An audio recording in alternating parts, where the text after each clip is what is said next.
세 번을 노래를 부르는데 1등을 안 하면 굉장히 집에를 못 갈 것 같은 생각이 드는데요.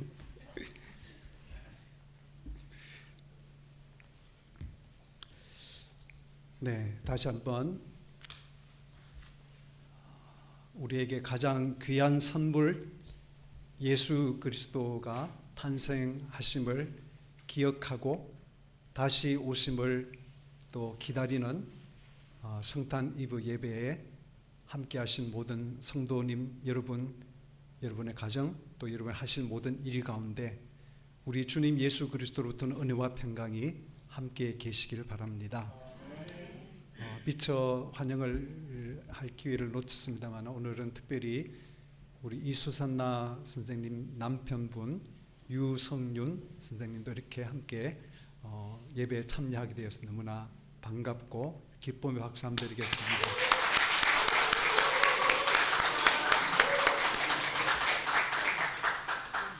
우리 안종서 집사님이 또 오셔가지고 나경수 집사님 목소리 훨씬 더 커졌어요. 네, 환영합니다.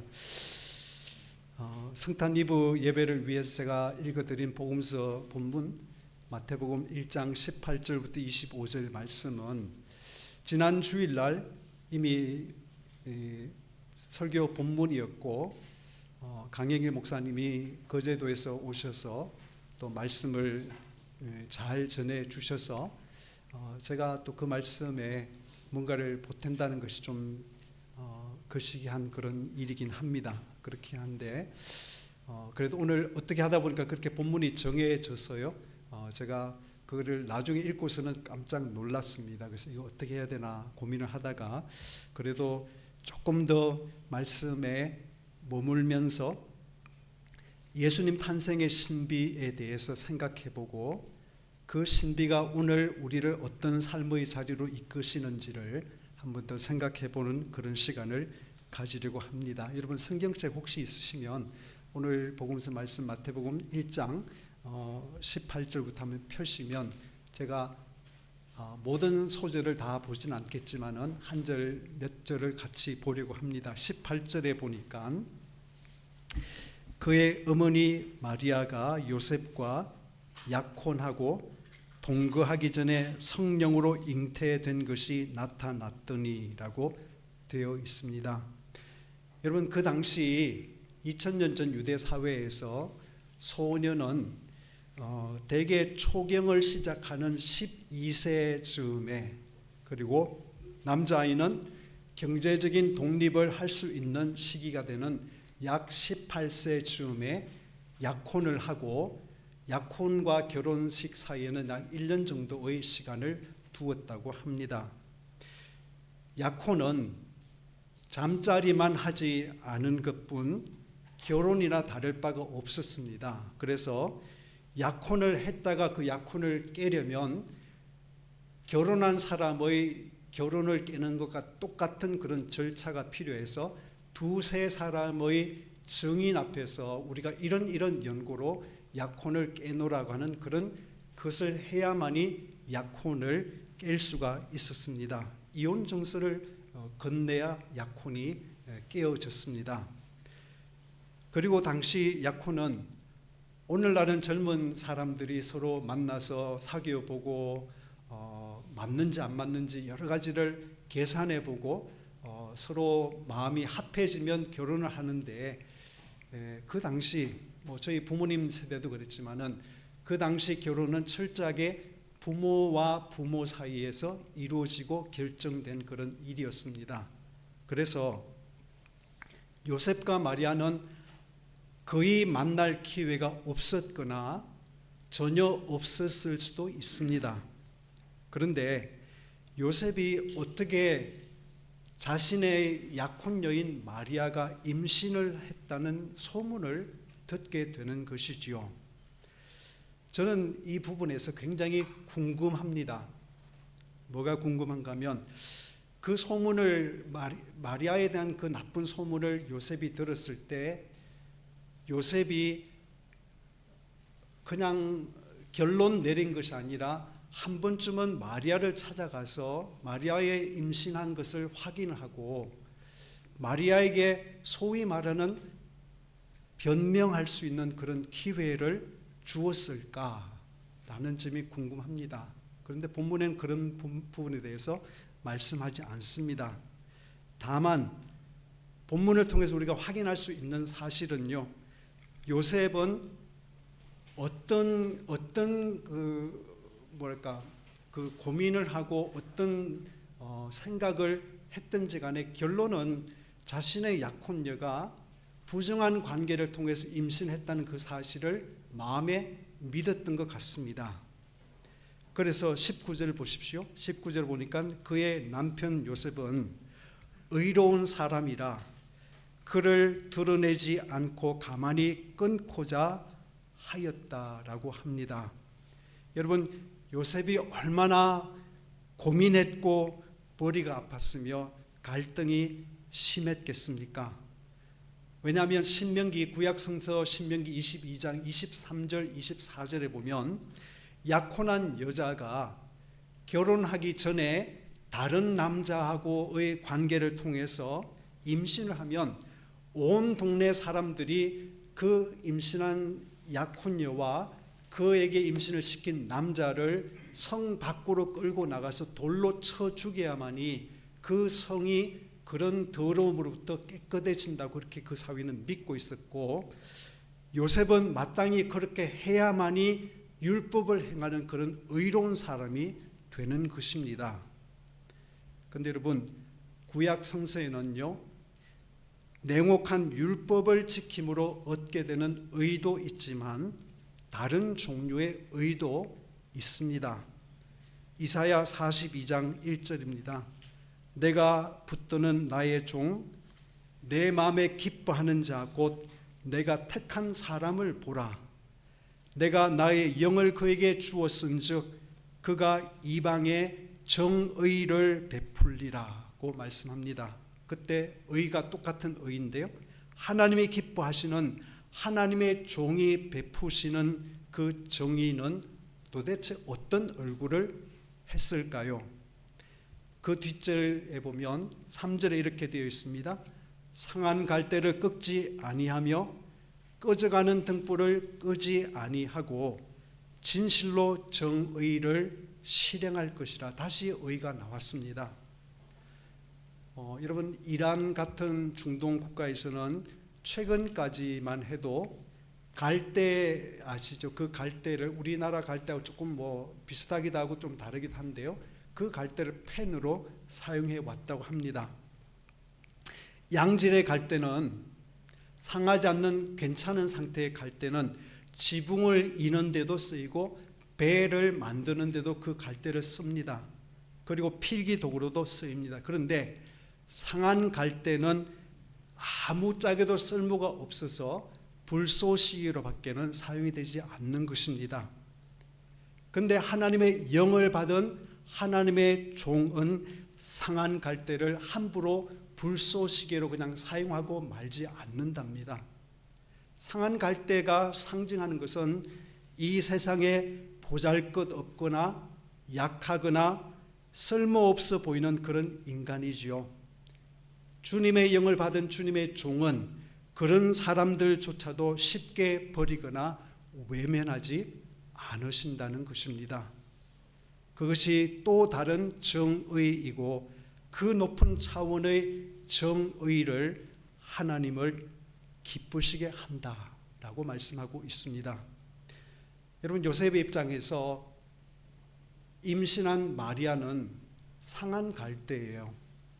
원하든 원치 않든, 마리아가 원했든 원치 않았든 임신을 한 마리아는 그녀를 처녀로 맞이하려고 꿈꾸고 있었던 신랑 되는 요셉에게는 쓸모없어진 부정한 여자였습니다. 그러나 요셉은 율법 앞에 돌로 쳐 죽임을 당할 운명에 처한 그 여인을 율법의 분노라는 불타는 아궁이에 그냥 던져놓고 싶지 않은 것입니다. 죄는 미워하지만 그러나 생명을 불쌍히 여기는 마음, 한 여인이 그 어떤 일로 인해서 그의 생명이 끝날 수도 있는 그 심각한 상황 앞에서 그 여인의 생명을 아끼는 그 두 가지 사이에서 요셉은 갈등하고 있는 것입니다. 괴로워하고 고민하고 망설이는 그런 마음 상태를 성경은 의롭다고 칭하고, 그런 차원의 의를 하나님은 기뻐하신다라고 이사야는 가르치고 있습니다. 그래서 20절 보십시오. 요셉이 이 일을 생각할 때에 주의 사자가 현몽하여 이르되, 다윗의 자손 요셉아, 너의 아내 마리아 데려오기를 무서워하지 말라.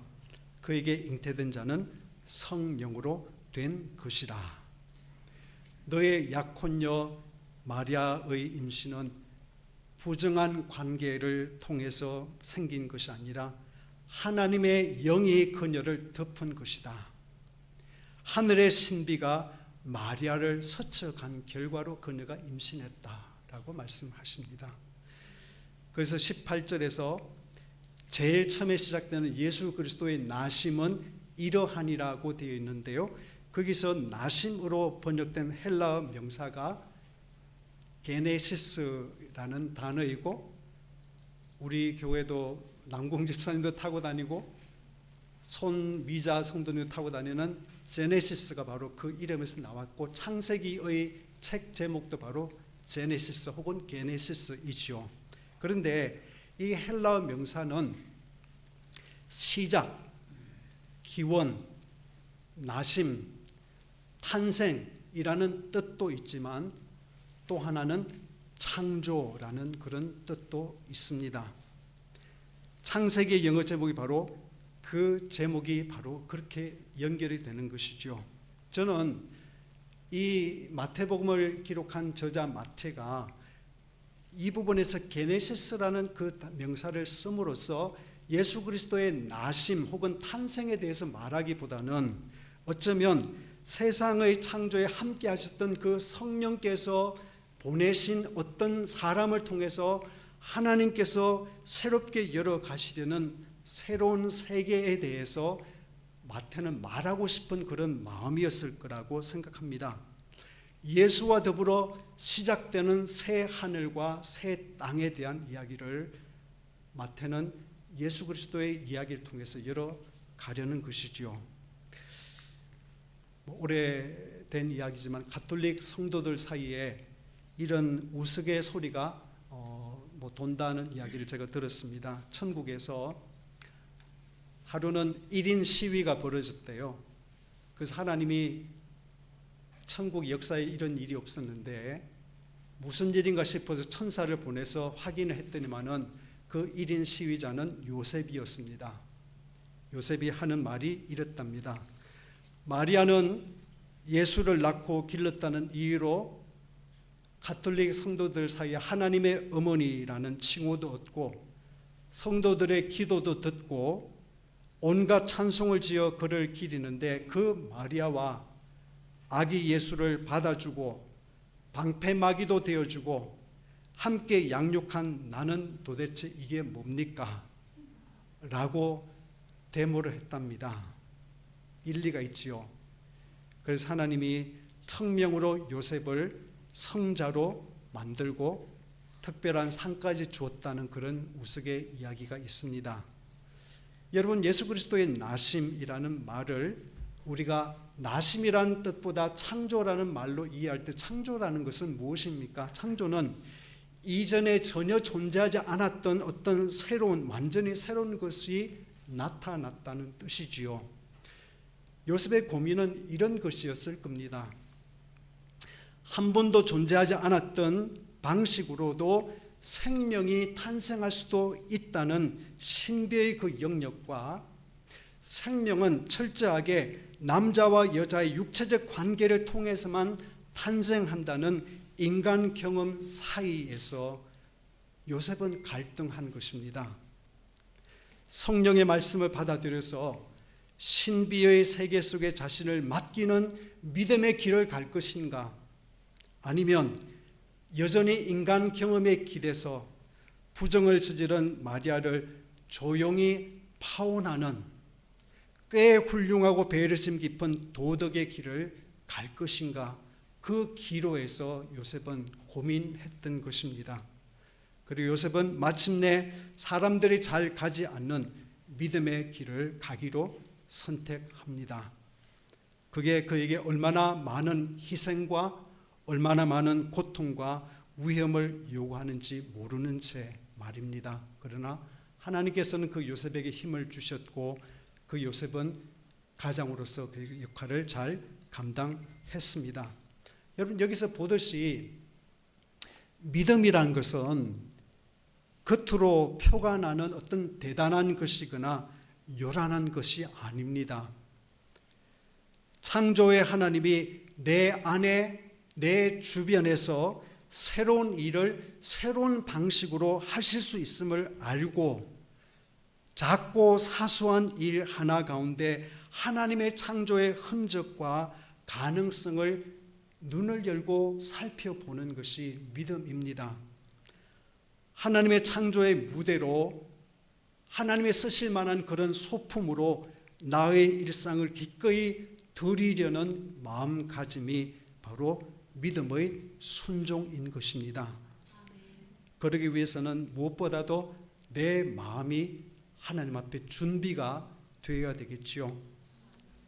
농부는 한 해의 수확을 위해서 긴 기다림의 시간을 기꺼이 가집니다. 지금같이 겨울철에는 묵힘의 시간이 있고요. 봄이 오면 갈아엎고 씨를 뿌리는 그런 시간을 갖습니다.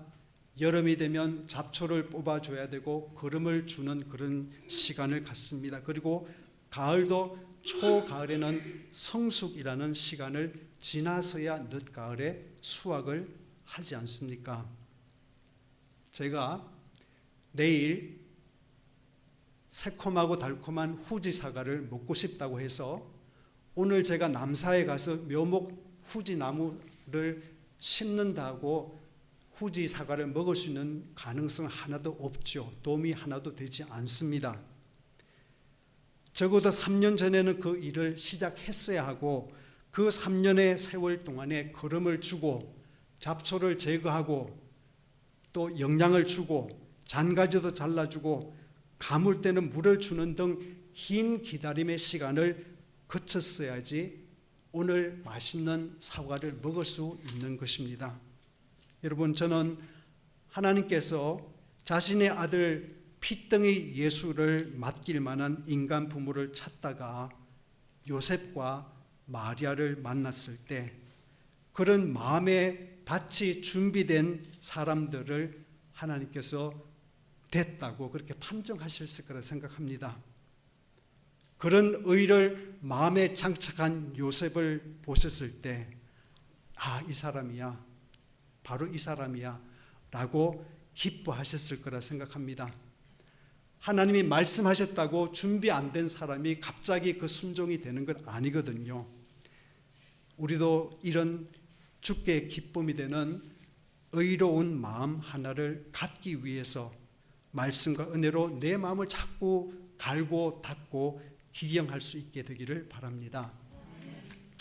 23절에 보라, 처녀가 잉태하여 아들을 낳을 것이요 그의 이름은 임마누엘이라 하리라 하였으니 이를 번역한즉 하나님이 우리와 함께 계시다 함이라. 여러분, 예수님께서 우리를 구원하시기 위해서 오셨다고 하는데요, 그 구원은 무엇으로부터의 구원입니까? 로마 제국이나 어떤 외적인 환경이 아니라 죄로부터 우리를 구원하시기 위함이라고 말씀합니다. 그리고 우리를 죄에서 건져주신 구원하신 그 놀라운 일의 결과는 바로 임마누엘이지요.